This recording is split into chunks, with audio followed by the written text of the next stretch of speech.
نہ وہ الفاظ ہمارے پاس ہیں، نہ وہ کتابت ہمارے پاس ہے، نہ وہ علم ہمارے پاس ہے کہ جن علماء کو آپ نے سنا ہے، لیکن یہ در اہل بیت سے وابستہ رہنے کا ایک شرف یہ ملتا ہے کہ ہماری قوم کے بچے بھی جو ہیں وہ اوروں کے عالم سے بہتر ہوتے ہیں، کیونکہ ان مجالس کے ذریعے سے ہمیں اتنا سیکھنے کو مل جاتا ہے کہ اگر کہیں پر اپنے مذہب کا دفاع کرنا ہو تو ہم سامنا کر سکتے ہیں۔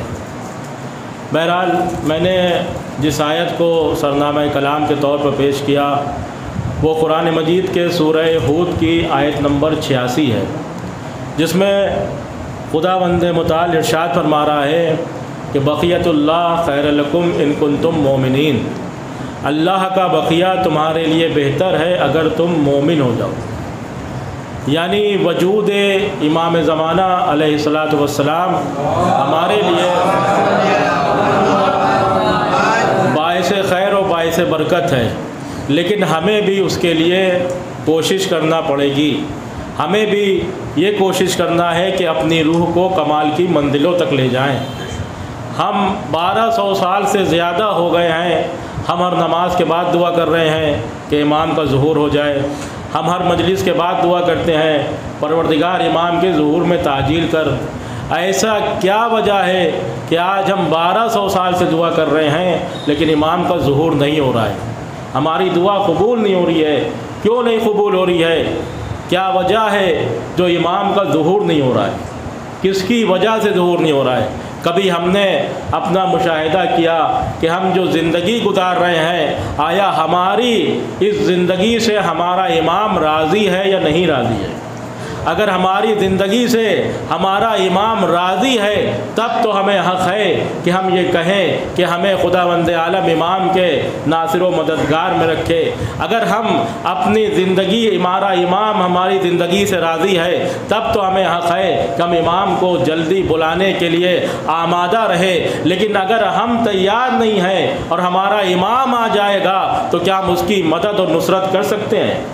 پہلے ہمیں اپنے کو تیار کرنا ہے، اور خود خداوند عالم کہہ رہا ہے کہ ہم جب تک کہ قوم کے حالات نہیں بدلتے ہیں جب تک قوم خود نہیں چاہتی ہے۔ یعنی اگر ہم چاہ رہے ہیں کہ ہمارے امام کے ظہور ہو تو ہمیں بھی تیار ہونا پڑے گا، ہمیں بھی آمادہ ہونا پڑے گا۔ آج کا جوان کیا امام کے ظہور کے لیے تیار ہے؟ آج کا شخص کیا امام کے ظہور کے لیے تیار ہے؟ کیونکہ اب امام کے ہم ناصر و مددگار بننا چاہتے ہیں تو پھر ہمارا جسم تمام تر محرمات سے دور رہنا چاہیے، ہمارا شکم جو ہے وہ حرام سے پاک و پاکیزہ رہنا چاہیے۔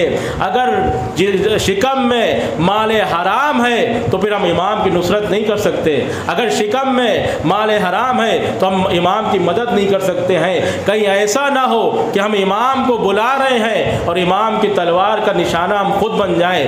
کیونکہ امام جب آئیں گے تو کفار و مشرکین کو ختم کریں گے، وہ ایسی حکومت قائم کریں گے کہ جو عادلانہ حکومت ہوگی۔ کہیں ایسا تو نہیں ہے کہ امام کی حکومت میں ہم رہ نہ پائیں؟ ہمیں اپنے کو امام کے ظہور کے لیے تیار کرنا ہے اور اپنی روح کو کمال کی منزلوں تک پہنچانا ہے، اپنے جسم کو حرام سے روکنا ہے، اپنے شکم کو حرام سے بچانا ہے۔ اگر شکم میں مال حرام ہوگا تو پھر امام کی معرفت نہیں حاصل ہو سکتی ہے۔ کیونکہ امام کی معرفت تبھی حاصل ہوگی، امام کی بات ہماری سمجھ میں نہیں آئے گی جب تک کہ ہمارا شکم مال حرام سے پاک و پاکیزہ نہ ہو۔ امام کے الفاظ ہمارے اوپر جبھی اثر کریں گے جب ہمارا شکم حلال سے حلال غذا ہو، جب ہمارے شکم میں حلال غذا ہو، اور حرام غذا ہے تو امام کے الفاظ بھی اثر نہیں کرتے۔ اس کی دلیل یہ ہے کہ جب کربلا کے میدان میں امام حسین علیہ الصلوۃ والسلام نے اپنا آخری خطبہ دیا تو اس خطبے میں کیا کہا تھا آخر میں کہ ہماری باتیں تم پر اثر نہیں کریں گی، کیونکہ تمہارے شکم مال حرام سے بھرے ہوئے ہیں۔ یعنی جب انسان کے شکم میں حرام مال آ جاتا ہے تو امام کی بات بھی اثر نہیں کرتی ہے، اور امام کو پہچاننا جو ہے وہ آج ہر شخص کی ذمہ داری ہے۔ خود نبی کا قول ہے من ماتا ولم یعرف امام زمانہ ماتا میتۃ الجاہلیہ، جس نے اپنے زمانے کے امام کو نہیں پہچانا اور دنیا سے چلا گیا وہ جاہلیت کی موت مرے گا۔ ہم اپنے امام کے زمانے کے امام کو کس طرح پہچانیں؟ ہم دعویٰ کرتے ہیں کہ ہم امام سے محبت کرتے ہیں، ہم دعویٰ کرتے ہیں کہ ہم امام کو چاہتے ہیں۔ چاہت کا تقاضا کیا ہے؟ چاہت کا کیا تقاضا ہے؟ اگر ہم کسی کو چاہتے ہیں تو اس کا کیا تقاضا ہوگا؟ چاہت کا تقاضا آج کے جوان جو ہیں یہ مادی جب محبت میں مبتلا ہوتے ہیں، جس کی کوئی حیثیت نہیں ہے، جس کا کوئی حقیقت نہیں ہے، جب آج کا جوان مادی محبت میں مشغول ہوتا ہے، جب مادی عشق میں مبتلا ہوتا ہے، تو وہ جس سے عشق کرتا ہے، جس سے محبت کرتا ہے، اس سے رابطے کو توڑتا نہیں ہے۔ یعنی محبت کا تقاضا یہ ہے، عشق کا تقاضا یہ ہے کہ رابطے کو توڑتا نہیں ہے۔ رات گزر جاتی ہے لیکن میسج ختم نہیں ہوتے، ڈیٹا ختم ہو جاتا ہے لیکن رابطہ ٹوٹتا نہیں ہے۔ یہ مادی محبتوں کا تقاضا ہے کہ جب انسان کسی سے محبت کرتا ہے، کسی سے عشق کرتا ہے تو اس سے رابطہ توڑتا نہیں ہے۔ کھانا کھانے کی بھی اطلاع دے رہا ہے، پانی پینے کی بھی اطلاع دے رہا ہے، جانے کی بھی اطلاع دے رہا ہے، گھر میں کوئی پروگرام ہے اس کی بھی اطلاع دے رہا ہے۔ یہ مادی محبتیں ہیں جس کی کوئی حقیقت نہیں ہے۔ یہ وہ محبتیں ہیں کہ جو ایک دن ختم ہو جاتی ہیں۔ یہ وہ محبتیں ہیں اگر ان محبتوں پہ شادیاں ہوں تو طلاقیں ہو جاتی ہیں۔ یہ ایسی محبتوں میں جب انسان مشغول ہوتا ہے تو پھر ہر چیز کی خبر دیتا ہے۔ لیکن ہم دعویٰ کرتے ہیں کہ ہمیں اپنے امام سے محبت ہے، ہمیں وقت کے امام سے محبت ہے، تو کیا ہم اپنی زندگی کے بارے میں اپنے امام کو بتاتے ہیں؟ کیا ہم اپنے بارے میں امام سے رابطہ کرتے ہیں؟ ہم کتنا امام سے رابطہ کرتے ہیں؟ انسان اگر بہت زیادہ ہوا، جب 15 شعبان آتی ہے عریضہ لکھ دیتا ہے کہ امام آج آپ کی ولادت ہے، اور آپ کے بڑے گھروں کا دستور ہے کہ جب کوئی خوشی ہوتی ہے تو انسان کو کچھ دیا جاتا ہے، ہمیں آپ سے کچھ تحفہ چاہیے۔ بس اس سے زیادہ انسان نہیں کرتا ہے۔ لیکن کیا ہمیں صرف اور صرف 15 شعبانی کو امام کو یاد کرنا ہے؟ کیا صرف ہمیں نیمہ شعبانی میں امام کو یاد رکھنا ہے؟ نہیں، ہمیں اپنی زندگی کے ہر لمحے میں، اپنی زندگی کے ہر دن میں اپنے امام کو یاد رکھنا ہے۔ اگر ہمارے ذہن میں امام رہیں گے تو پھر ہمارا ہر عمل امام کی رضا کے خاطر ہوگا۔ جب ہم سوچیں گے کہ ہم جو کام انجام دینے جا رہے ہیں وہ ہمارا امام دیکھ رہا ہے تو یقیناً پھر ویسا ہی کام انجام دیں گے جس سے ہمارا امام خوش رہے گا۔ پھر ہم اس طرف ہمارے قدم نہیں بڑھیں گے کہ جس سے ہمارا امام ناراض ہو، پھر اس طرف ہم نہیں جائیں گے کہ جس سے ہمارا امام ناراض ہو۔ ہم وہی کام انجام دیں گے جس سے ہمارے وقت کا امام راضی ہو، اور جب وقت کا امام راضی ہوگا تو پھر ہمیں حق ہے کہ ہم امام کے ظہور کے لیے دعا کریں۔ ایک صلوات بھیجیے پر محمد۔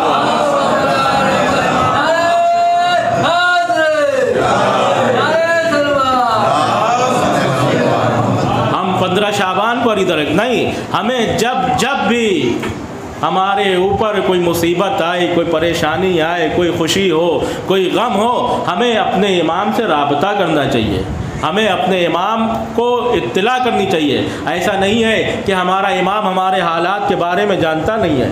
ہمارا امام جانتا ہے ہماری زندگی میں کیا چل رہا ہے، کیا ہونے والا ہے، کیا ہو چکا ہے۔ سب امام سب سے واقف ہے، سب کا علم رکھتے ہیں، لیکن امام بھی دیکھنا چاہتے ہیں یہ شخص ہم سے محبت کا دعویٰ کر رہا ہے، یہ شخص ہم کو چاہتا ہے، دیکھیں یہ ہم سے کس طرح رابطہ رکھتا ہے، یہ کتنی ہم سے باتیں کرتا ہے۔ اور ہمیں جب ذرا سی دنیا کی پریشانی ہوتی ہے، ذرا سا مصیبت آ جاتی ہے تو انسان پریشان ہو جاتا ہے، کبھی کسی رمال کے پاس چلا جائے گا، کبھی کسی دعا تعویذ کرنے والے کے پاس چلا جائے گا۔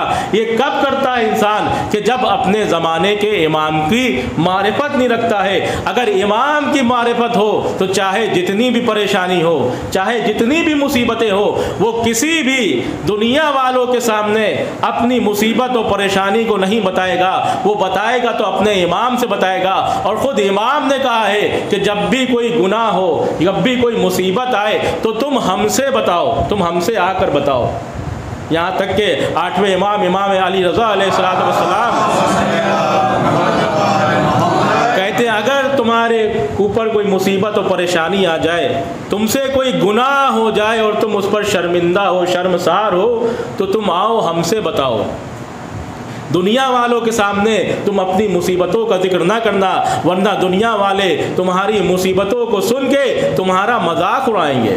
تم مجھ سے اپنی مصیبت بیان کرو، تم مجھ سے اپنی مشکل بیان کرو جو مشکل کشا ہے، تم مجھ سے حاجت اپنی بیان کرو جو حاجت رواں ہے۔ تم دنیا والوں کے سامنے نہ جاؤ، دنیا کے سامنے اپنے دست سوال کو نہ پھیلاؤ، بلکہ اس کے سامنے اپنے دست سوال کرو کہ جو ہر سوال کا جواب دیتا ہے، جو ہر حاجت کو پورا کرے گا، جو ہر مشکل کو آسان کرے گا۔ امام رضا کہتے ہیں کہ تم آؤ ہم سے بتاؤ اگر تم کسی مشکل و پریشانی میں ہو، اگر تم سے کوئی گناہ ہو گیا ہے، تم اس گناہ پہ شرمندہ ہو، شرمسار ہو، تو آؤ ہماری بارگاہ میں آؤ، ہم تمہارے امام ہیں، تم ہمیں اپنا امام سمجھ کر اپنی باتیں ہم سے بتاؤ۔ اور اس کے بعد امام کہتے ہیں کہ با حیثیت امام اگر تم بتاتے ہوئے تمہیں شرم محسوس ہو رہی ہے کہ ہم اپنے امام کو جو ہم نے گناہ کیے ہیں وہ اپنے امام کو کیسے بتائیں، جو ہم سے خطائیں ہو گئی ہیں، جو ہم پہ پریشانیاں ہیں، وہ ہم کیسے اپنے امام کو بتائیں؟ تو امام کہتے ہیں تم ہمیں اپنا بھائی سمجھ کے اپنی پریشانیاں، اپنی مصیبتیں بتاؤ۔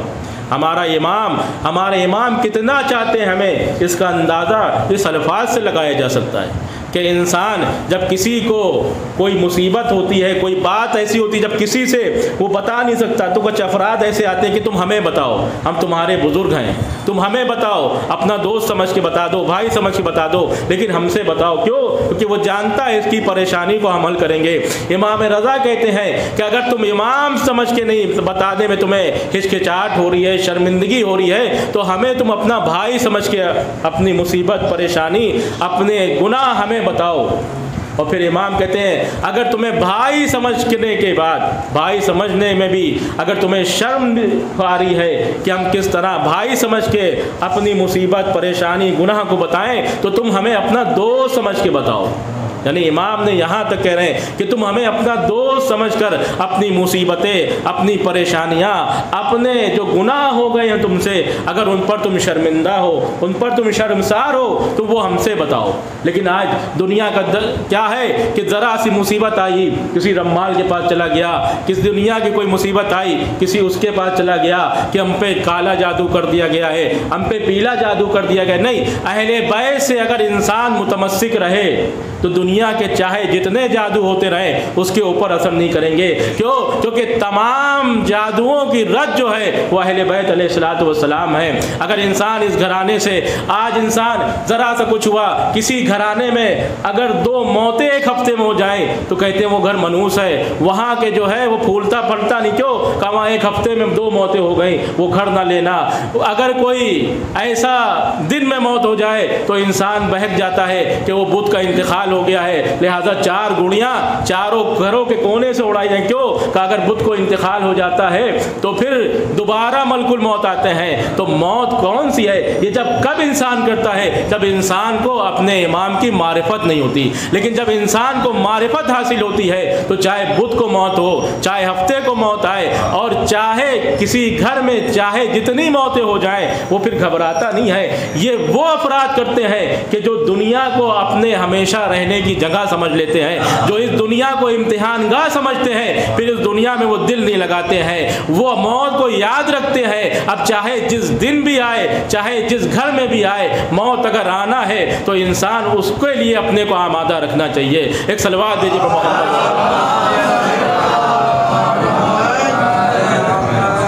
انسان کہاں تک گر جاتا ہے کہ منگل کو مجلس، سیوم کی مجلس نہ رکھنا چاہیے، 40ویں کی مجلس ہفتے کو نہیں رکھنا چاہیے۔ یہ سب کب انسان کرتا ہے؟ جب دین کی معرفت نہیں ہوتی ہے، جب اپنے امام کی معرفت نہیں ہوتی ہے۔ ایصال ثواب ہوتا ہے جس دن بھی انسان چاہے کر سکتا ہے، ہر دن پروردگار عالم کے دن ہے۔ یہ جو جاہلیت والی باتیں ہمارے سماج میں آتی ہیں تو یہ کہاں سے آتی ہیں؟ جب انسان اپنے امام سے دور ہوتا ہے تو پھر وہ دوسروں کے مذہب کو اپنا مذہب ماننے لگتا ہے۔ جو دوسروں کی فکر ہے اس فکر کو اپنانے لگتا ہے، جو دوسروں کا نظریہ ہے اس نظریے کو اپنانے لگتا ہے۔ اور جب اگر انسان امام کی معرفت رکھتا ہے، امام کو پہچانتا ہے، دین کو پہچانے گا، تو پھر وہی کرے گا کہ جس سے امام راضی ہیں، پھر وہ وہی کرے گا جس کی ہمیں مذہب اجازت دے رہا ہے۔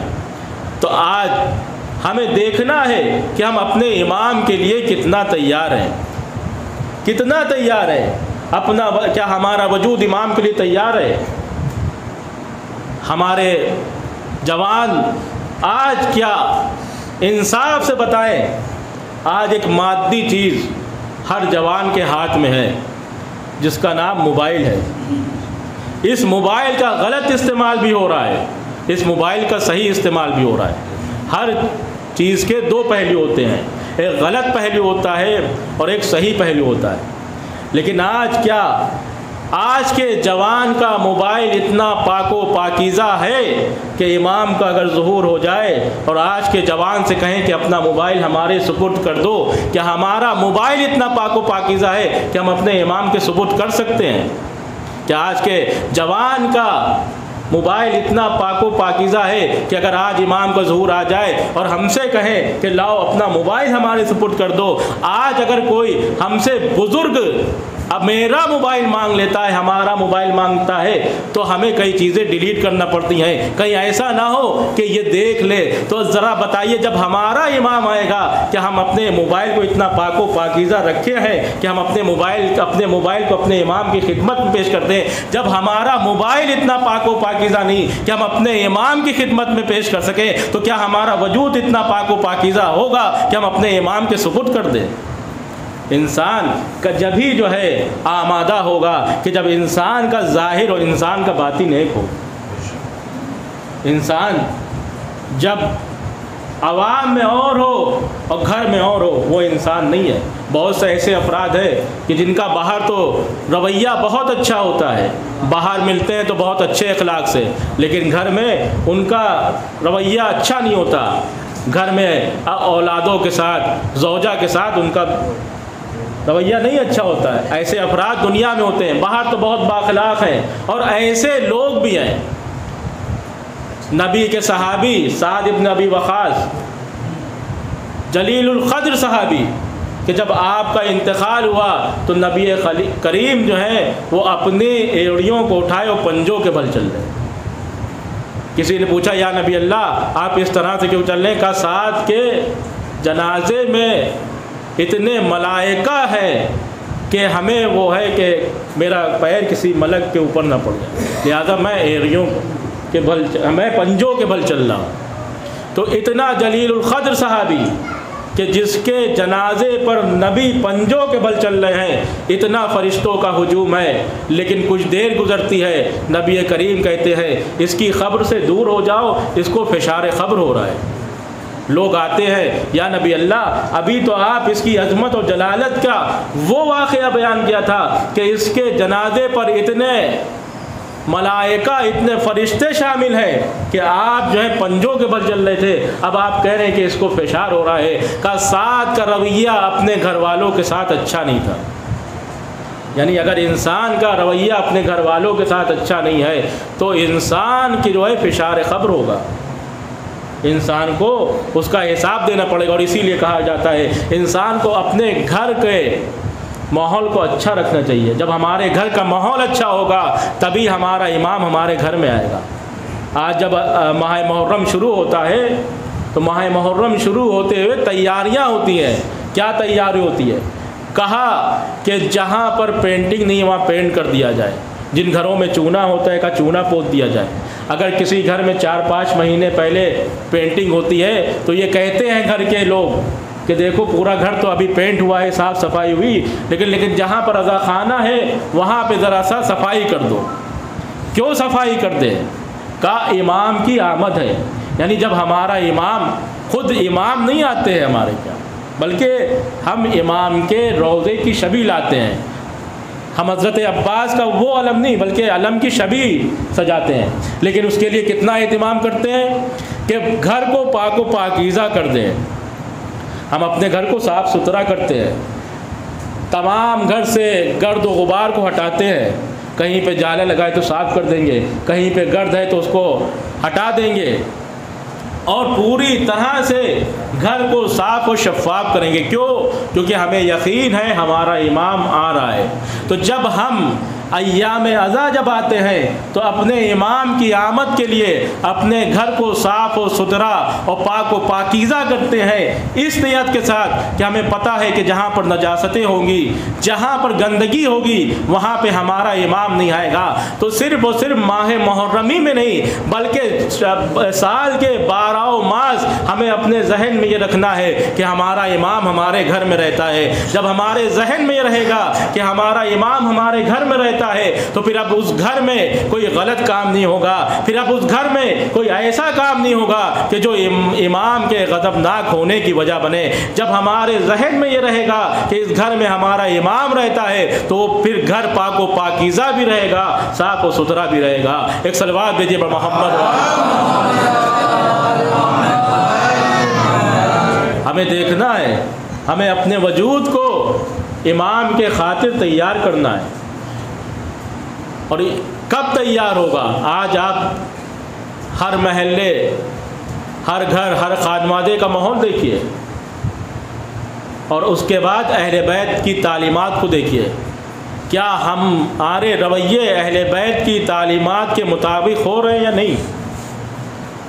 ہر گھر میں اختلافات بڑھتے جا رہے ہیں۔ دو بھائی بھی ہیں تو آپ ایک ساتھ رہ نہیں سکتے، دیواریں کھڑی ہو رہی ہیں۔ کیوں کھڑی ہو رہی ہیں؟ کیونکہ ہم تعلیمات اہل بیت سے دور ہو رہے ہیں۔ پہلے کا آپ زمانہ دیکھیے، پہلے کے حالات دیکھیے اور آج کے حالات دیکھیے۔ پہلے ایک ایک گھر میں 6 7 7 بھائی رہتے تھے، لیکن سب ایک جگہ بیٹھتے تھے، سب ایک ساتھ کھاتے تھے۔ لیکن آج اختلافات اتنے ہیں کہ 2 بھائی بھی ایک گھر میں نہیں رہ سکتے۔ کیوں؟ کیونکہ تعلیمات اہل بیت نے ہمیں دور کر دیا ہے اخلاقیات سے۔ آج ہر محلے میں ایک دوسرے سے نفسہ نفسی کا عالم ہے، ہر انجمن دوسری انجمن سے لڑ رہی ہے، ہر ایک گروپ دوسرے گروپ سے لڑ رہا ہے۔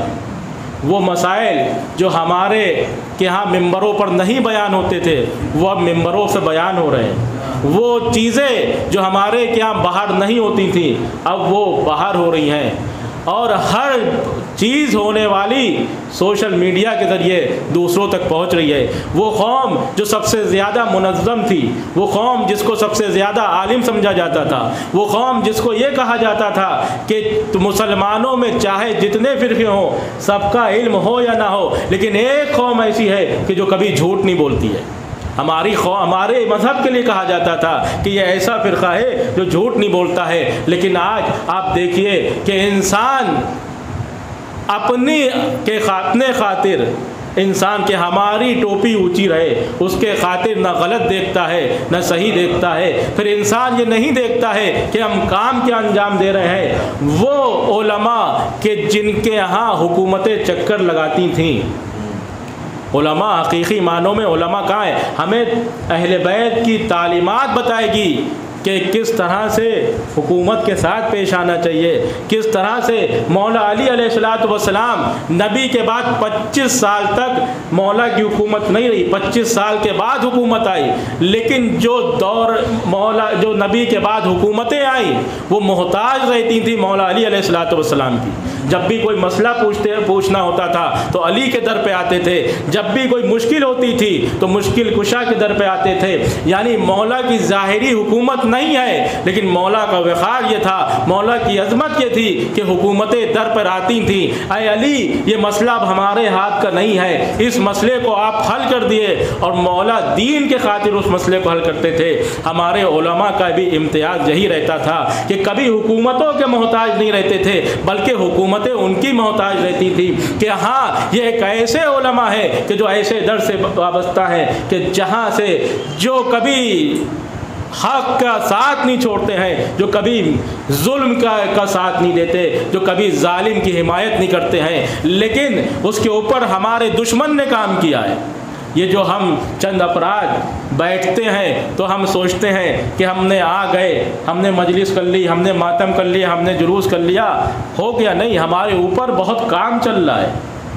اور وہ کام ہمارے نظر میں نہیں ہے، ہمارا دشمن ہم سے زیادہ بیدار ہے، اور وہ پورے مسلمانوں میں صرف اور صرف اہل بیت کے چاہنے والے ایسے تھے۔ مذہب تشیع ایسا مذہب تھا کہ جہاں اختلافات نہیں تھے، نظریاتی اختلافات ہوتے ہیں، اختلافات ہونا چاہیے، اختلافات جو ہیں وہ کمال تک پہنچاتے ہیں انسان کو۔ اگر اختلافات نہ ہو تو دن آگے نہ بڑھے، اگر روشنی اندھیرے کے مخالف نہ ہو تو رات نہ ہو، اگر روشنی اور اندھیرا روشنی کے مخالف نہ ہو تو دن نہ ہو، یعنی وہ اختلافات سے انسان ترقی کرتا ہے۔ لیکن اختلافات وہاں پر غلط ہو جاتا ہے کہ جب اختلاف جھگڑے اور فساد میں تبدیل ہو جائے۔ پہلے ہماری قوم میں اختلافات تھے لیکن جھگڑا اور فساد نہیں ہوتا تھا۔ آج ہماری قوم میں اتنا ہو گیا ہے کہ ہمیں نہ اپنی عبادت گاہوں کا خیال ہے، نہ ہمیں اپنی مسجدوں کا خیال ہے۔ جہاں پر بھی ہماری ٹوپی نیچی ہو رہی ہے ہم وہاں پر گالی گلوچ بھی کر لیں گے، پھر ہم احترام نہیں کریں گے، وہ چاہے عبادت گاہ ہو، چاہے کربلا ہو، چاہے امام باڑہ ہو۔ یہ معیار کیوں گرتا جا رہا ہے؟ یہ معیار اس لیے گر رہا ہے کیونکہ ہم تعلیمات اہل بیت سے دور ہو رہے ہیں۔ یہ کربلا، یہ عزاداری، یہ مجلس، یہ ماتم، یہ امام حسین علیہ السلام نے جو اپنی قربانی دی، کیا اسی لیے دی تھی کہ آج کربلا کی زمینوں پر جھگڑے ہوں؟ کیا اسی لیے دی تھی کہ آج مسجدوں میں جھگڑے ہوں؟ کیا امام نے قربانی اسی لیے دی تھی کہ مجلسوں کو سیاست کا اڈا بنا دیا جائے؟ کیا امام نے قربانی اسی لیے دی تھی کہ مجلسوں میں ذاتیات بیان کیے جائیں؟ نہیں، منبر رسول پر وہی بیان ہونا چاہیے کہ جو تعلیمات اہل بیت ہیں، جو ہمیں نبی نے بتایا ہے۔ یہ منبر جو ہے بہت اہم جگہ ہے، یہاں سے وہ پیغام جانا چاہیے کہ جس میں لوگوں کو جوڑنے کا کام ہو۔ منبر سے توڑنے کا کام کبھی نہیں ہوا ہے۔ یہ وہ منبر ہے کہ جس نے پورے کے پورے خاندانوں کو شیعہ کر دیا، پورے خانوادے کو شیعہ کر دیا۔ یہ منبر وہ منبر ہے جس نے پورے محلوں کو شیعہ کر دیا۔ یہ منبر وہ منبر ہے کہ جس نے پورے ملکوں کو شیعہ کر دیا۔ انقلاب پیدا کیا اس منبر نے۔ لیکن اب کیا ہے کہ چاپلوسی جو حکومت کی کیا کرتے ہیں، ہائے افسوس کہ ان کی بھی جاں ہے منبر، یعنی جو حکومت کی چاپلوسی کر رہے ہیں وہ بھی یہ چاہتے ہیں کہ ہم منبر پہ جائیں۔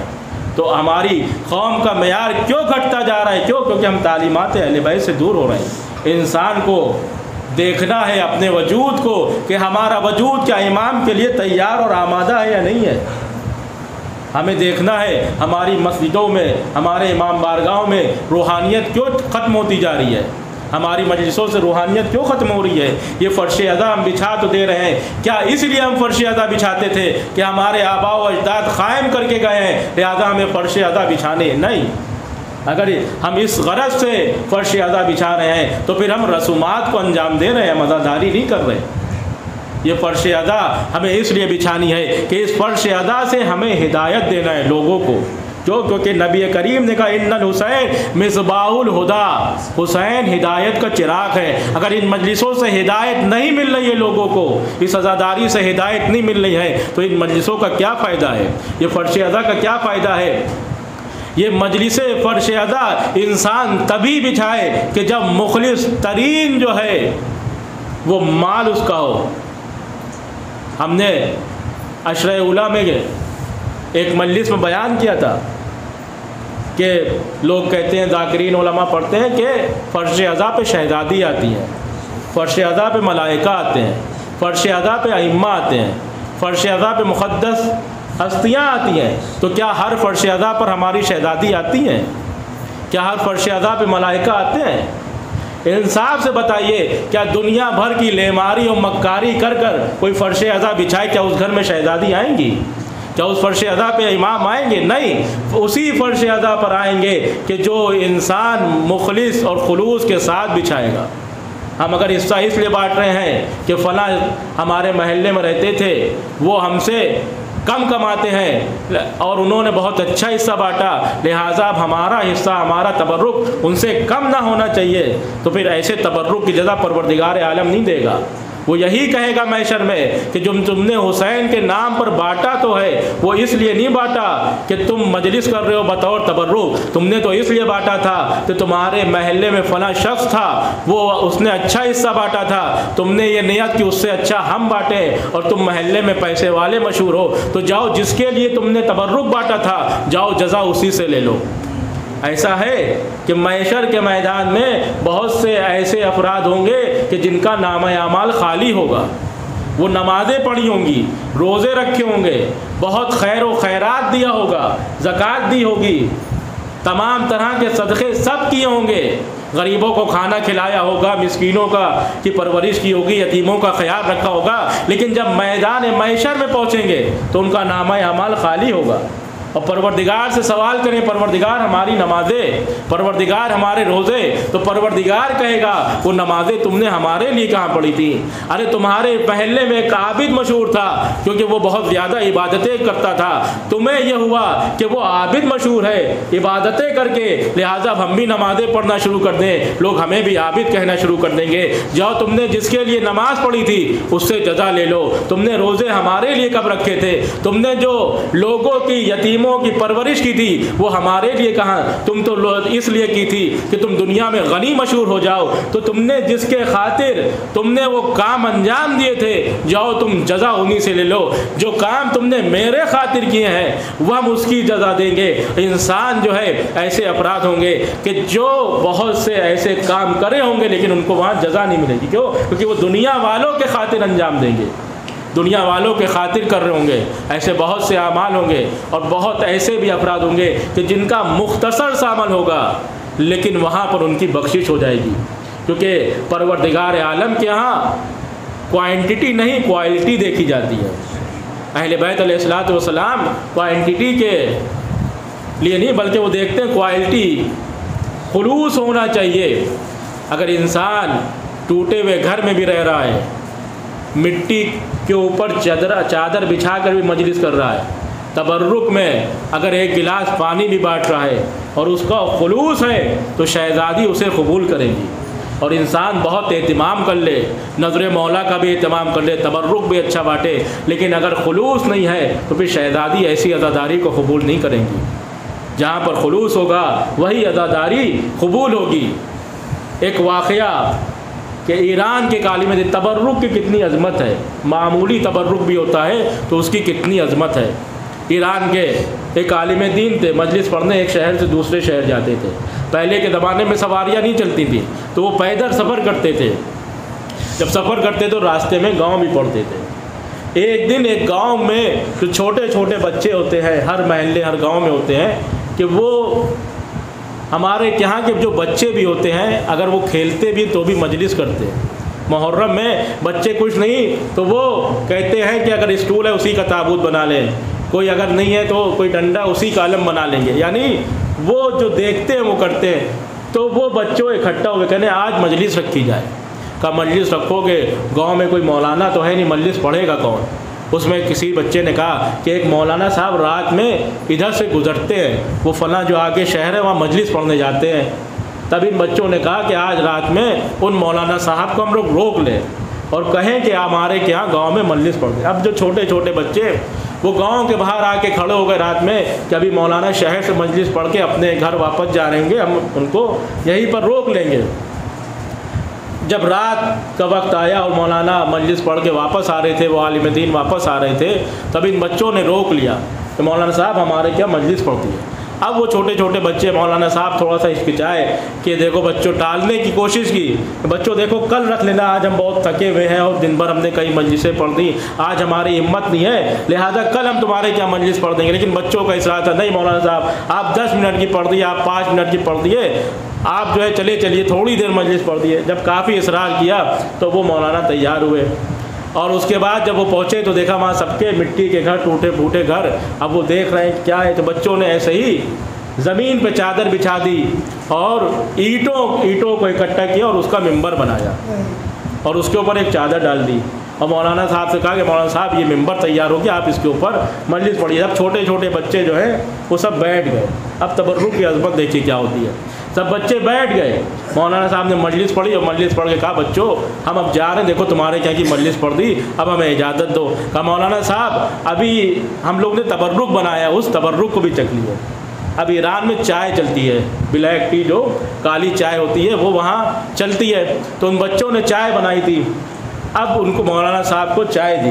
اب مولانا صاحب نے جب پی، ایک گھٹ پی تو ان کو وہ چائے کا مزہ اچھا، بچوں نے بنائی تھی، لیکن تبرک کی عظمت دیکھی کیا ہوتی ہے، بچوں نے جس بھی خلوص کے ساتھ بنائی تھی۔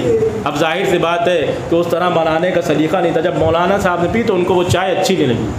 اب وہ یہ بھی وہ کہ بچوں کے سامنے اس چائے کو کہاں رکھیں، تو انہوں نے چائے کو چھوڑ دیا ایسے ہی، اور اس کے بعد جب دیکھا بچے ان کی طرف متوجہ نہیں ہیں، ادھر ادھر دیکھ رہے ہیں، تو انہوں نے وہیں پر چائے انڈیل دی اور اس کے کہا بچوں اب ہمیں اجازت دو، دیکھو تمہاری مجلس بھی ہو گئی، ہم نے تبرک بھی نوش فرما لیا، اب ہمیں اجازت دو، ہم جا رہے ہیں۔ اور وہ گھر آئے، جب رات میں وہ جب تھکے ہوئے تھے آ کر سو گئے، جب سوئے تو خواب میں شہزادی فاطمہ زہرا سلام اللہ علیہا۔ اب دیکھیے انسان تبرک کی عظمت کو دیکھے، اور آج کل تو یہ واقعہ جو ہے بہت اہم ہے، ہم دیکھتے ہیں محلوں میں شرمالے پڑی ہیں، روٹیاں پڑی ہیں، اناج پڑا ہوا ہے، کیونکہ ہمارے تبرک کی اہمیت ختم ہو چکی ہے۔ جب انسان کے ہاں نعمتوں میں اضافہ ہوتا ہے تو اسے نعمتوں کی قدر نہیں ہوتی ہے، جب نعمتیں چھن جاتی ہیں تو نعمتوں کی قدر ہوتی ہے۔ تب جب مولانا سوئے رات میں، جب شہزادی خواب میں آئی تو دیکھا شہزادی غضبناک ہے، انہوں نے ہاتھوں کو جوڑ لیا، کہا شہزادی آپ کس طرح غضبناک کیوں ہیں؟ کہا تم نے وہ چائے پھینک دی جو ہم نے اپنے ہاتھوں سے بنائی تھی۔ انسان ذرا تصور کرے، کہا وہ چائے پھینک دی جو ہم نے اپنے ہاتھوں سے بنائی تھی، یعنی ایک معمولی سا تبرک تھا، لیکن خلوص ایسا تھا کہ شہزادی خواب میں آ کے کہہ رہی کہ وہ چائے ہم نے بنائی تھی۔ تو عزیزان محترم، اہل بیت ہمارا خلوص دیکھتے ہیں، اللہ ہمارا خلوص دیکھتا ہے۔ اگر ہم چاہ رہے ہیں کہ یہ عزاداری امام کے بارگاہ میں قبول ہو، یہ مجلس و ماتم امام کی بارگاہ میں قبول ہو، یہ زندگی امام کی بارگاہ میں قبول ہو، تو پھر ہمیں ویسے ہی کرنا ہے جیسے امام ہمارا چاہتا ہے۔ آج ہمیں اپنی قوم کو، اپنے خانوادے کو، اپنے سماج کو بلندیوں تک لانا ہے، اپنی روح کو کمال کی منزلوں تک لانا ہے، اور ہماری روح جب ہی کمال کی منزلوں تک آئے گی کہ جب ہم تمام محرمات سے پرہیز کریں، واجبات کی طرف راغب ہوں، ہم تمام تر تعلیمات اسلامی اور تعلیمات اہل بیت کو اپنی زندگی میں اتاریں، تب ہماری روح کمال کی منزلوں تک پہنچے گی۔ پھر جب ہم دعا کریں گے تو یقیناً پھر دعا کا حق ہوگا کہ پروردگار اب ہمارے امام کے ظہور میں تعجیل کر، کیونکہ ہم نے اپنے کو تیار کر لیا ہے اپنے امام کے لیے۔ اگر ہمارے شکم میں حرام مال ہے اور ہم دعا کر رہے ہیں تو کیا ہمارا امام آئے گا آپ اس کے ناصر و مددگار بن سکتے؟ نہیں، ہمیں اپنے کو شکم کو بچانا ہے حرام سے۔ ایسے ایسے علماء گزرے ہیں کہ جن کے امام نے جن سے ملاقات کی ہے، ایسے ایسے لوگ گزرے ہیں کہ امام آتے ہیں ان سے ملاقات کرتے ہیں، معمولی سا موچی ہے لیکن امام اس کے پاس روز ملاقات کرنے آتے ہیں، معمولی سا ایک سبزی والا ہے، نہ جانے کتنے تاریخ میں واقعات ہیں کہ امام ایسے لوگوں سے ملاقات کرتے ہیں۔ کیوں؟ کیونکہ انہوں نے اپنی روح کو کمال کی منزلوں تک پہنچایا ہے، اپنی روح کو کمال کی منزلوں تک پہنچایا ہے جب ان کا امام ان سے ملاقات کرتے ہیں۔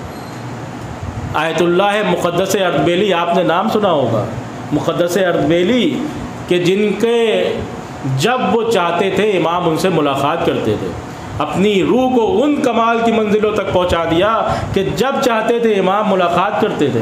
اور مقدس اردبیلی کے لیے ہے کہ جب آپ امام علی علیہ الصلوۃ والسلام کے روضے پہ جاتے تھے اور سلام کرتے تھے تو جواب سلام آتا تھا، یعنی اس پائے پر پہنچ گئے تھے۔ کیوں؟ کیونکہ اپنی روح کو کمال کی منزلوں تک پہنچایا، اپنی روح کو کمال کی منزلوں تک پہنچایا۔ ان کی زندگی کا ایک واقعہ اور اس کے بعد ربط مصائب مشہور واقعہ ہے، ہم نے بھی اس علاقے میں 2-3 بار پڑھ چکے ہیں، لیکن اب بات آ گئی تو بیان کرتے چلیں کہ انسان اپنے روح کو کمال کی منزلوں تک پہنچائے اگر اپنے کو امام کے لیے تیار کر رہا ہے تو پھر اپنے شکم کو بھی وہ تمام حرام سے محفوظ رکھے گا۔ مقدس اردبیلی اپنے گھر سے نکلتے ہیں مدرسے کے لیے، راستے میں پیاس لگی پہلے نہریں جاری رہتی تھیں، نہر سے پانی پی رہے تھے، اچانک سے ایک سیب آ گیا، انہیں خواہش ہوئی اور انہوں نے وہ سیب کھا لیا۔ جب سیب کھا لیا تب انہیں یہ احساس ہوا کہ ہم نے سیب کھا لیا، آخر یہ سیب تھا کس کا؟ اس سیب کے مالک کی اجازت ہے یا نہیں ہے؟ اب یہ تھوڑا پریشان ہوئے، کیونکہ اہل بیت سے وابستہ تھے، اہل بیت کے در سے وابستہ تھے، پریشان ہوئے کہ اب ہمارے شکم میں ایک سیب چلا گیا ہے جو حلال نہیں ہے، ہم اس کو پہلے اس کے مالک سے مل کر اس کی اجازت لیں۔ تب انہوں نے سوچا کہ کیا کرے، تو جس طرف سے وہ سیب آیا تھا وہ اس نہر کے کنارے کنارے چلنے لگے کہ یہ جہاں پر باغ ہوگا اسی باغ سے یہ سیب آ رہا ہوگا۔ اب وہ نہر کے کنارے کنارے چلنے لگے اور کچھ دور چلے تھے کہ دیکھا ایک سیب کا باغ ہے، اور انہیں یقین ہو گیا کہ یہ سیب یہیں سے آیا ہے۔ وہ باغبان کے گھر پہ پہنچے، دروازہ کھٹکھٹایا، وہ باغبان باہر نکلا، کہنے یہ سیب کے مالک، یہ باغ کا جو مالک ہے وہ کہاں رہتے ہیں، ان سے ملاقات کرنی ہے۔ یہ اصفہان ایران میں رہتے تھے، یہ واقعہ وہاں کا ہے۔ اور جب باغبان نکلا تو کہنے وہ اس سیب کا جو باغ ہے اس کا مالک تو عراق میں رہتا ہے، نجف میں۔ اب ان کے فکر ہوئی کہ ہم ایک یعنی سیب کو حلال کرانے کے لیے ہمیں ایران سے عراق جانا پڑے گا۔ اب یہ گھر پر آئے، اپنے والد سے بیان کیا، بابا مجھے عراق جانا پڑے گا۔ کیوں؟ کہا بابا ہم نے ایک سیب کھا لیا تھا اور اس کا مالک ایران میں رہتا ہے۔ یعنی اب اس طرح حلال کو حرام کو حلال کرانا ہے، یعنی جو غذا چلی گئی ہے۔ لیکن آج ہم دیکھتے ہیں کیا، اپنے زندگی بہت سے ایسے کام انجام دے دیتے ہیں جو ہمیں اندازہ بھی نہیں ہوتا ہے کہ ہمارے شکم میں حرام مال چلا گیا ہے۔ مثلاً ہم مونگ پھلی لینے گئے، ہم نے کہا بھیا آدھا کلو مونگ پھلی تول دو۔ جتنی دیر میں مونگ پھلی تولتا ہے ہم 2-4 دانے اٹھاتے ہیں اور اپنے منہ میں رکھ لیتے ہیں بغیر اس کی اجازت کے۔ اگر جو مالک ہے اس کی اجازت نہیں ہے، بغیر اجازت کے ہم نے وہ مونگ پھلی کا دانہ منہ میں رکھ لیا تو یہ دانہ ہمارے لیے حرام ہے، اور حرام اپنی ایک اثر دکھائے گا۔ انسان مٹر لینے گیا، بھیا مٹر تول دو، 2 کلو مٹر جتنی دیر میں تول رہا ہے، ہم نے 4-5 دانے کھولے اور اپنے منہ میں ڈال لیے، تو کیا وہ دانے جو ہمارے شکم میں جا رہے ہیں بغیر اس کے مالک کی اجازت کے اگر ہمارے شکم میں گئے ہیں تو وہ دانے حرام ہیں؟ ایسے بہت سی چیزیں ہوتی ہیں کہ انسان انجام دے لیتا ہے لیکن اسے اندازہ نہیں ہوتا ہے کہ وہ حرام غذا اس کے شکم میں پہنچ گئی۔ اب یہ سیب کو حلال کرانے کے لیے بابا کے پاس آتے ہیں کہ بابا ایسا ہو گیا ہے۔ جب اہل بیت کی محبت ہوتی ہے تو ایک سیب بھی اگر حرام پہنچ جاتا ہے تو انسان جو ہے وہ بے چین اور مضطرب ہوتا ہے کہ کسی طرح یہ سیب حلال ہو جائے۔ اگر اہل بیت کی محبت ہوتی ہے تو ایک ناجائز سیب بھی انسان برداشت نہیں ہوتا، لیکن جب عداوت اہل بیت ہوتی ہے تو انسان پورا باغ کھا جاتا ہے اور اس کو افسوس نہیں ہوتا ہے۔ ایک صلوات دیجیے۔ اب یہ آتے ہیں، بابا اجازت دیتے ہیں، کچھ رقم دیتے ہیں، جاؤ بیٹا جاؤ، اور اس کے بعد یہ ایران سے عراق آتے ہیں اور اس باغ کے مالک کے پاس جاتے ہیں۔ وہ بھی متقی اور پرہیزگار انسان تھا، وہ بھی عبادت گزار انسان تھا، وہ بھی اہل بیت کا چاہنے والا تھا، حقیقی معنوں میں شیعہ تھا۔ اس کے دروازے پہ پہنچتے ہیں، دلخل باب کرتے ہیں، وہ نکلتا ہے، جی کہا قبلہ آپ کا اصفہان میں باغ ہے؟ کہا ہاں۔ کہا میں وہیں سے آیا ہوں۔ کہا اچھا میرے شہر سے آئے ہو؟ کہا کیا بات ہے؟ کہا ہم نے آپ کے باغ سے ایک سیب کھا لیا تھا، آپ اتنی اجازت دے دیے کہ وہ سیب حلال کر دیے۔ اب انہوں نے پھر دیکھا کہ مطلب یہ جوان ایران سے ایک سیب حلال کرانے کے لیے عراق آیا۔ پہلے انہوں نے دیکھا اس کا دماغی توازن صحیح ہے یا نہیں، ایسا تو نہیں ہے کہ اس کے دماغ پر اثر ہو کچھ، اور یہ ایک سیب کے لیے وہاں سے یہاں آ گیا۔ جب انہوں نے آزما لیا ہر طرح سے کہ نہیں یہ تو صحیح ہے، اور اس کے دل میں خوف خدا ہے، اس کے دل میں خوف امام ہے، یہ تعلیمات اہل بیت پر عمل کر رہا ہے۔ جب انہوں نے اندازہ لگا لیا تو کہنے گے سیب تو ہم معاف نہیں کریں گے۔ اب مقدس اردبیلی پریشان ہو گئے کہ میں ایران سے چل کر آیا ہوں اس سیب کو حلال کرانے کے لیے۔ کہا نہیں میں سیب حلال نہیں کروں گا۔ اب مقدس اردبیلی نے کہا کہ آپ ہم سے کچھ کام کرا لیے، ہم آپ کے کپڑے دھو دیں گے، آپ کے گھر کے برتن دھو دیں گے، جو بھی کام کریے گا ہم آپ کے یہاں رک کے کر دیں گے، لیکن اس سیب کو حلال کر دیے۔ کہا نہیں ہم حلال نہیں کریں گے۔ تب مقدس اردبیلی پریشان ہو گئے کہ آخر ہم اتنی دور سے آئے ہیں اور انہوں نے اگر حلال سے نہیں کیا تو ہمارے شکم میں حرام غذا رہے گی۔ اب وہ جس مالک تھا کہنے ہم ایک شرط پہ حلال کریں گے۔ کہا کیا شرط ہے؟ کہا ہماری بیٹی سے شادی کرو۔ اب مقدس اربیلی نے کہا کہ والدین کو تمنا ہوتی ہے کہ وہ اپنے بیٹے کو شادی کریں، نکاح کریں، ہمارے والدین یہاں نہیں ہیں، وہ تو ایران میں رہتے ہیں، ہم بغیر کیسے ان کے یہاں شادی کر لیں؟ کہا تو ٹھیک ہے، جاؤ یا تو شادی کرو یا تو حلال کروا دو اپنا، اگر شادی کرو گے تبھی ہم حلال کریں گے ورنہ جاؤ یہاں سے۔ اب مقدس اربیلی پھر سوچے، فکر کیا کہ اگر ہم ایسے چلے جائیں گے تو ہمارے شکم میں حرام غذا رہے گی، لہذا مقدس اربیلی نے کہا ٹھیک ہے ہم آپ کی بیٹی سے شادی کر لیں گے۔ تو مقدس اربیلی سے انہوں نے کہا کہ تم جاننا چاہو گے کہ میری بیٹی کیسی ہے؟ تو کہا کیسی ہے آپ کی بیٹی؟ کہا میری بیٹی گنجی ہے، میری بیٹی اندھی ہے، میری بیٹی گونگی ہے، میری بیٹی بہری ہے۔ اب مقدس اربیلی اور وہ ہو گئے کہ ایک تو شادی کرے، اور اگر ایسی لڑکی سے شادی کریں گے ہم اور گھر لے جائیں گے تو اماں کیا کہیں گی کہ شادی بھی کی تو ایسی لڑکی سے جو گنجی ہو، بہری ہو۔ پھر اب یہ سوچ رہے تھے کہ اس باغ کے مالک نے کہا کہ اگر تم شادی کر لو گے تو یہ جس باغ کا تم نے سیب کھایا ہے وہ پورا باغ تمہارے نام کر دیں گے۔ تب مقدس اربیلی کہتے ہیں کہ میں نے سوچا کہ جب لڑکی ہی نہیں کسی کام کی تو ہم باغ کیا کریں گے؟ تو وہ سوچ رہے تھے، مزاحن انہوں نے یہ سوچا کہ ہم ایسی، پھر انہوں نے کہا کہ ٹھیک ہے ہم تیار ہیں شادی کے لیے، لیکن آپ کو سیب حلال کر دی۔ کہا تم نکاح کرو وہ سیب حلال ہو جائے گا۔ مقدس اربیلی کا نکاح اس شخص کی لڑکی کے ساتھ ہو گیا۔ نکاح ہوا، جب وہ حجرے میں جاتے ہیں اور جیسے ہی حجرے میں اپنی زوجہ کے پاس جاتے ہیں، اس لڑکی کے پاس جاتے ہیں اور گھونگھٹ ہٹاتے ہیں، غیرتدار تھے، تعلیمات اہل بیت پہ عمل کرتے، جیسے ہی گھونگھٹ اٹھاتے ہیں دیکھتے ہیں خوبصورت لڑکی ہے، انہوں فوراً گھونگھٹ کو چھوڑتے ہیں اور استغفار پڑھتے ہوئے باہر آ جاتے ہیں، اور اس لڑکی کے باپ کے پاس جاتے ہیں اور کہتے ہیں کہ آپ نے کس کے ساتھ میری شادی کر دی؟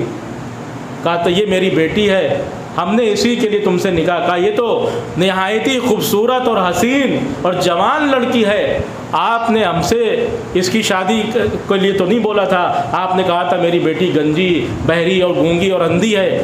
کہا ہاں ہماری بیٹی، ہم نے اپنی بیٹی کو تعلیمات اہل بیت کے اوپر پرورش کی ہے، ہماری بیٹی کا بال کسی نامحرم نے دیکھا نہیں ہے، لہذا اس اعتبار سے ہماری لڑکی گنجی ہے، ہماری لڑکی کی زبان سے کبھی کوئی غیبت یا برائی یا اس طرح سے کوئی گناہ جاری نہیں ہوا، لہذا ہماری بیٹی گونگی ہے، ہماری بیٹی نے کسی بھی حرام آواز کو اپنے کانوں میں نہیں جانے دیا، لہذا دنیا کی نظر میں ہماری بیٹی بہری ہے۔ کہ اس اعتبار سے ہم نے کہا تھا کہ جب اتنے فضائل ہیں، اتنی کمال رکھتی ہے آپ کی بیٹی، تو آپ نے ہم سے کیوں شادی کرائی؟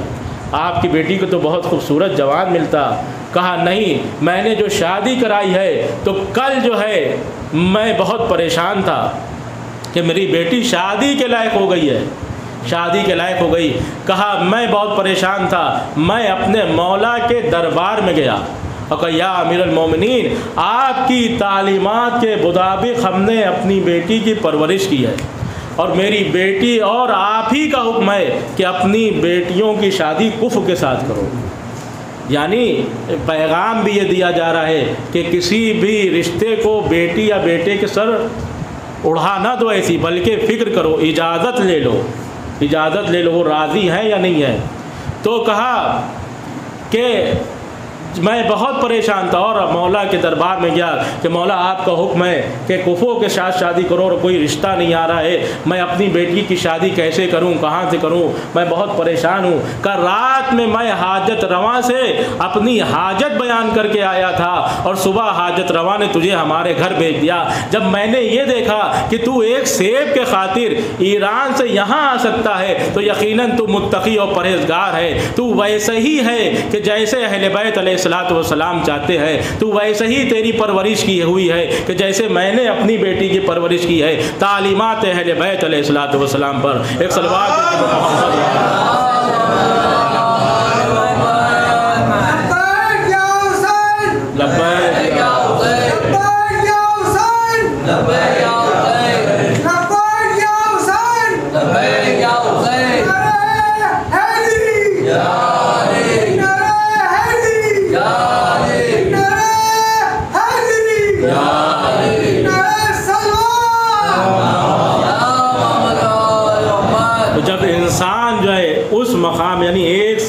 خاطر انہوں نے اتنی محنت اور کاوش کی، اور اپنے اعتبار سے ایک ایسی لڑکی سے شادی کی جو گونگی گنجی بہری تھی، تب جا کر وہ اس منزل پر پہنچتے ہیں کہ امام جو ہے آ کر ملاقات کرتے ہیں۔ آج اگر ہمیں اپنے کو امام کے لیے آمادہ کرنا ہے تو اپنی روح کو کمال کی منزلوں تک پہنچانا ہوگا۔ پھر ہمیں دنیا کے خاطر زندگی نہیں گزارنا ہے، پھر ہمیں اپنے امام کے خاطر زندگی گزارنا ہے، پھر ہمیں اپنے اللہ کے خاطر زندگی گزارنا ہے۔ یہ عزاداری کہ جو ہم کر رہے ہیں 2 مہینے 8 دن تک ہم عزاداری کر رہے ہیں، اگر محرم ہماری زندگی میں آ رہا ہے اور آنے کے بعد گزر گیا اور ہم میں کوئی تبدیلی نہیں آئی، کوئی کمال نہیں آیا، تو اس عزاداری کا کیا فائدہ ہے؟ یعنی رسومات نہیں ہے، ہمیں اس عزاداری سے کچھ حاصل کرنا ہے۔ اس محرم سے، اس کربلا سے ہمیں حاصل کرنا ہے۔ کربلا درسگاہ انسانیت ہے۔ امام حسین نے سن 61 ہجری میں ایک یونیورسٹی کی بنیاد رکھی تھی کہ جس کا کلاس آج پوری دنیا میں ہو رہے ہیں، ہر شہر میں، ہر گلی میں، ہر محلے میں امام حسین کی بنا کردہ یونیورسٹی کے کلاس ہو رہے ہیں۔ یہ وہ یونیورسٹی ہے، یہ وہ کلاس ہے کہ جہاں انسان آتا ہے تو اسے اخلاقیات بھی پتہ چلتی ہے، یہاں انسان آتا ہے تو اسے واجبات بھی پتہ چلتے ہیں، یہاں جب انسان آتا ہے تو اسے محرمات بھی پتہ چلتے ہیں۔ یہ وہ انسان ہے۔ مجلس ایک ہے لیکن ٹاپکس الگ الگ رہتے ہیں۔ اس مجلس میں آنے کے بعد انسان کو اپنی زندگی جینے کا دستور مل جاتا ہے، اور یہی ہمیں کربلا سے سیکھنے کو ملتا ہے کہ انسان زندگی گزارنے کا سلیقہ کبھی ظلم کا ساتھ نہیں دیا، ہمیشہ مظلوم کے حامی اور ظالم کے مخالف رہے۔ جب اہل بیت کی محبت آ جاتی ہے انسان کے دل میں تو پھر وہ کبھی مظلوم کی حمایت نہیں کرتا ہے۔ جب اہل بیت کا خیال آ جاتا ہے تو دشمن کی صف میں بھی ہوتا ہے تو بے چین و مضطرب ہونے لگتا ہے۔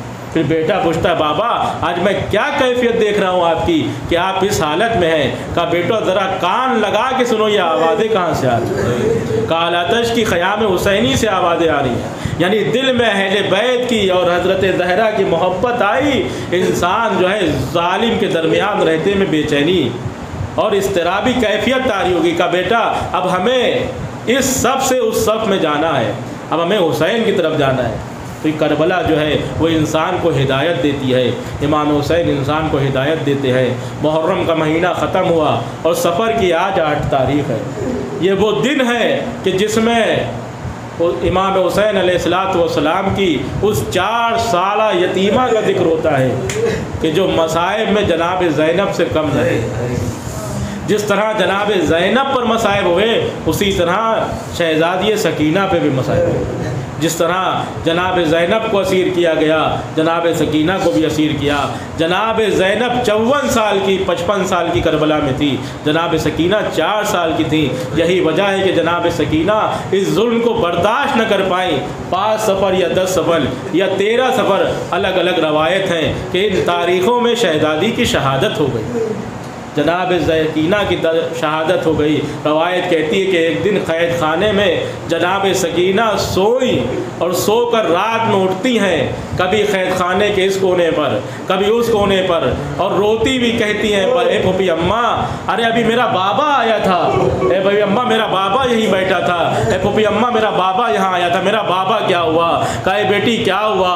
کہے پھوپھی اماں میرا بابا آیا تھا اور کہتا اے سکینہ ہمارے ساتھ چلو، اے سکینہ ہمارے ساتھ چلو، اے پھوپھی اماں میرا بابا کہاں ہے؟ جناب سکینہ کا گریہ جاری ہوا، جناب سکینہ نے رونا شروع کیا، اپنے بابا کو یاد کرنا شروع کیا۔ یہ آواز یزید کے کانوں تک پہنچی، کہا یہ کون بچی رو رہی ہے؟ کہا حسین کی یتیم 4 سال کی سکینہ ہے جو اپنے بابا کو یاد کر رہی ہے، کہا سکینہ کو سامنے لایا جائے۔ جناب سکینہ سامنے آتی یزید کے، کہا سکینہ کیا بابا سے ملنا چاہو گی؟ کہاں بابا سے ملنا چاہیں گے۔ ایک خان آیا، اس کے اوپر جو ہے وہ ڈھکا ہوا خان تھا۔ جناب سکینہ نے کہا یزید ہمیں بھوک نہیں لگی ہے، ہمیں کھانا نہیں کھانا ہے، ارے ہمیں اپنے بابا سے ملنا ہے۔ ہاں عزیزو اس تشت میں وہ خان آیا، اب تو جیسے ہی کپڑا ہٹا تو کسی بچی کو خدا وہ منظر نے دکھائے جو جناب سکینہ نے دیکھا کہ بابا کا کٹا ہوا سر۔ ہاں عزیزو جناب سکینہ نے بابا کے سر کو دیکھا، چاہا کہ بابا کے سر کے پاس جائیں، بابا سے اپنی رودات بیان کرے۔ یزید نے روک دیا، کہا اے سکینہ میں نے سنا ہے کہ تم اپنے بابا کو بہت چاہتی ہو۔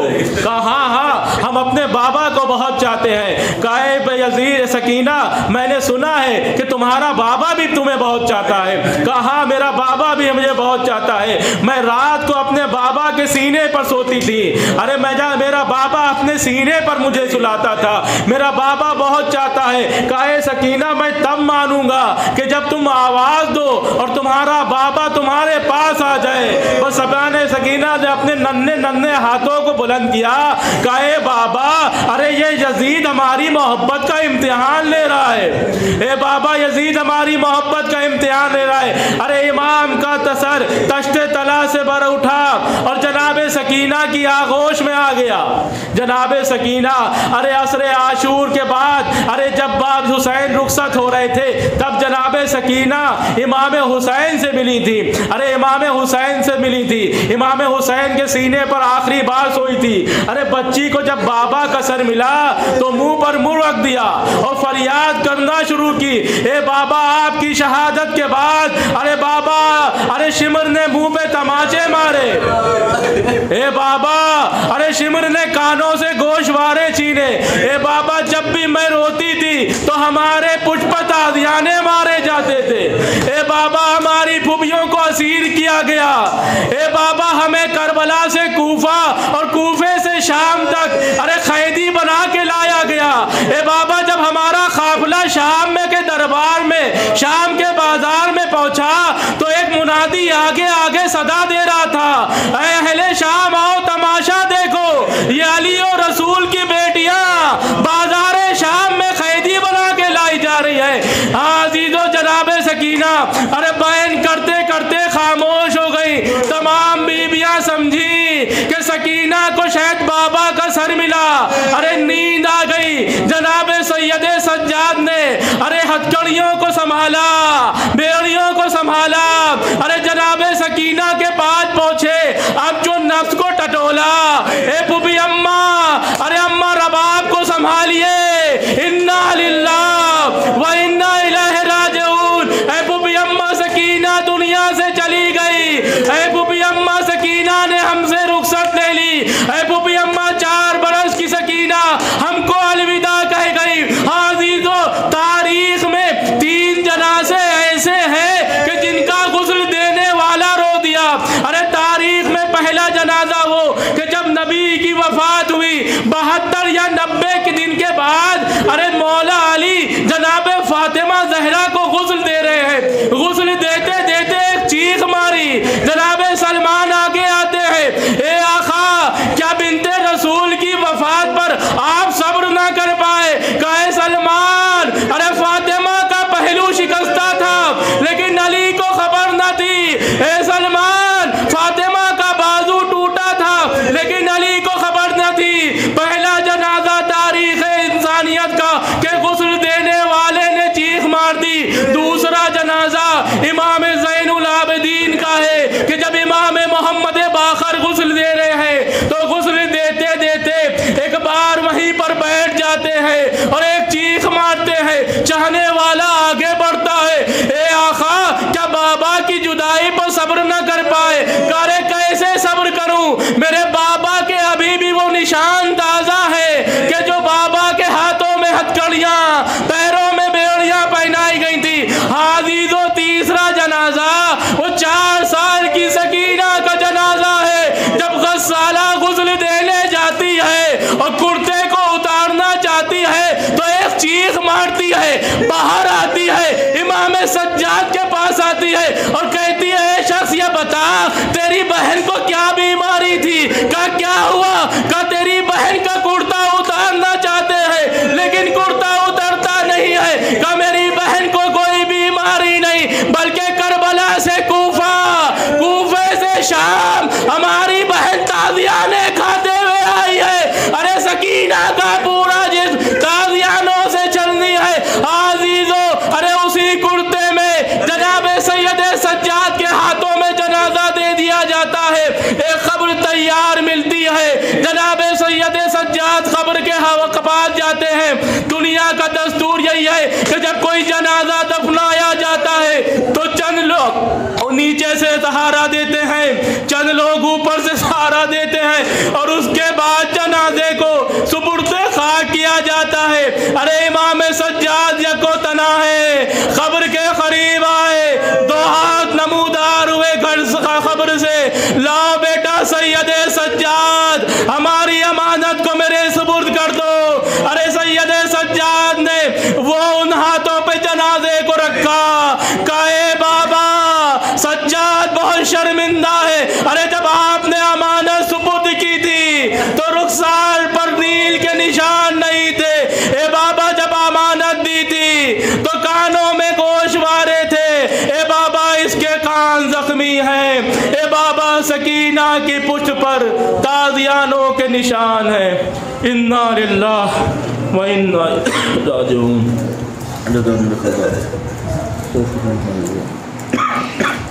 الہی بحق الزہرا و بیا و بالہا منوہا و سر المستغیثیہ فیہا، پروردگار اس مختصر سی ادا کو قبول فرما۔ پروردگار جہاں جہاں بھی مومنین ان کی جان مال عزت و آبرو کی حفاظت فرما۔ پروردگار تمام مقدس مقامات کی حفاظت فرما۔ پروردگار ہماری قوم میں اتحاد کو قائم کر، دشمنان شیعت جو ہیں ان کو نیست و نابود کر۔ پروردگار پرچم اسلام سر بلند رہے، پرچم کفر و نفاق سر نگو رہے۔ پروردگار ہمارے امام کو ہم سے راضی کر۔ پروردگار تجھے واسطہ محمد اور آل محمد کا اپنی آخری حجت امام عصر کے ظہور میں تعجیل فرما۔ ہمارے اعمال کو اس لائق بنا کہ ہمارا یہ شمار امام کا صاحب و انصار ہو۔ ربنا تقبل منا انک انت السمیع العلیم۔ آپ حضرات سے گزارش ہے ایک بار سورہ علم اور 3 بار سورہ توحید کی تلاوت فرما کر قیصر جہاں، افسر جہاں، کوثر جہاں بنت بدر الحسن صاحب کی روح کو بخش دیں اور تنظیم فاطمہ بنت لیاقت حسین صاحب کی روح۔ بسم اللہ الرحمن الرحیم۔